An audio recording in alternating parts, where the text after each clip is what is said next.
Welcome back, everybody, for another installment of going over the boss battles that I had growing up and also just through the years. So, of course, what I have behind me, Streets of Rage 2. Fantastic game, and of course, it's my favorite, as most of you already know this, it goes without saying. But Streets of Rage 2 was actually the third game, if I recall correctly, it was the third game that I had ever beat.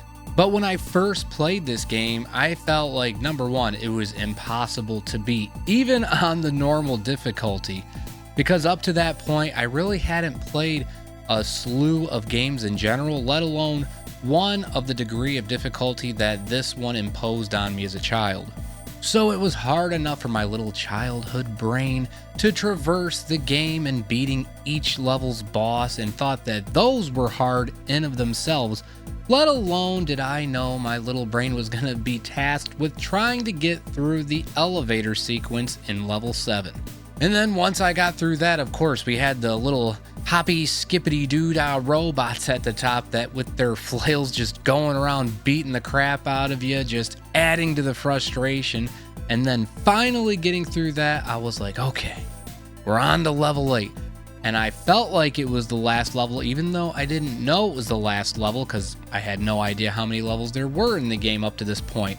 But nonetheless, when I finally got through yet another elevator sequence that I just felt was almost impossible to get through at that point in time, we make it to see Mr. X and Shiva just sitting there in the background. So then I'm thinking, okay, I think I'm gonna end up having to fight this guy. I don't know what his name is, but it looks like he's gonna be doing some stuff. So of course, as we know, Shiva jumps from the background and then just starts beating the ever-living hell out of me because I have no idea what I'm doing. So after many sessions of just getting owned on by Shiva, I finally beat him and was like, okay, I think we're finally gonna be fighting Mr. X. And then of course, right out of the gate, Mr. X comes in guns hot, no pun intended, and just bucks the crap out of me as expected, unless you obviously know how the game goes at this point. But going in blind, I had no idea he was gonna spring load out of that chair and just whack me over the head with that Tommy gun.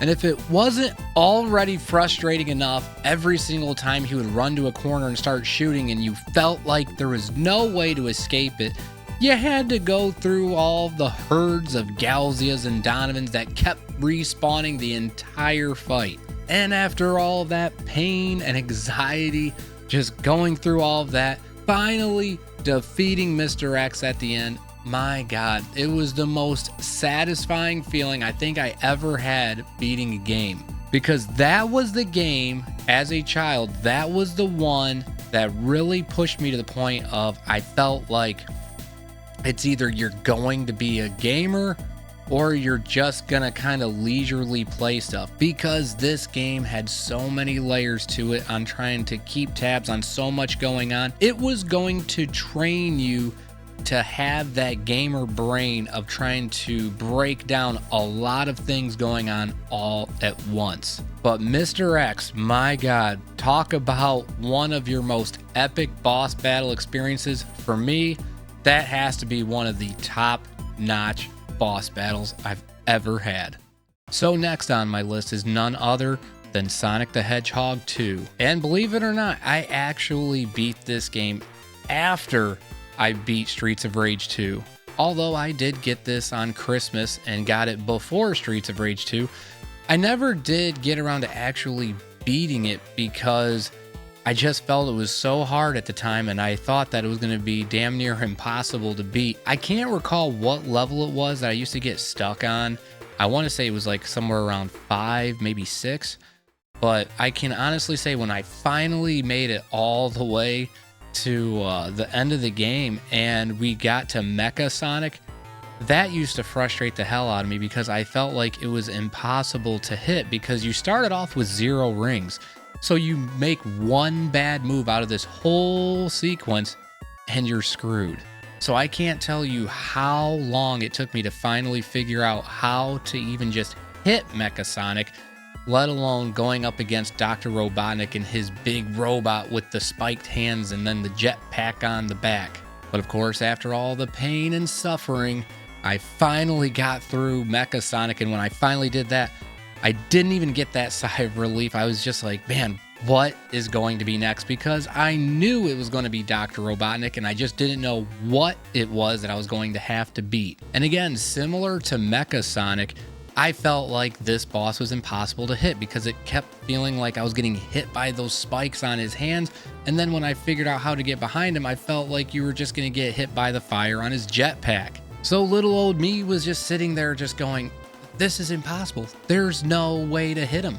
Because I didn't know what a hitbox was. So I was just like, there's no way to hit him, because you're either getting hit by the hands, or you're getting hit by the jetpack thing, or you're getting stomped on by his feet. There's no way to hit him. But of course, eventually we would go on and then finally beat Dr. Robotnik. And then I just felt like at that point, I felt like, okay, now that I beat that one, I know I can beat Sonic 1, because I played Sonic 1, but I never owned it and I'd never beat it. And it wasn't until I started emulating games that I did actually go back and play and then eventually beat Sonic the Hedgehog 1. But that will do it for today, guys. I just wanted to go over yet again a couple more bosses and experiences that I had as a child, and there will be more as we go along here. But I like to try to keep these ones as short and sweet as possible, so that way you guys aren't sitting here for 30 plus minutes listening to me ramble on about some boss battles and other stuff.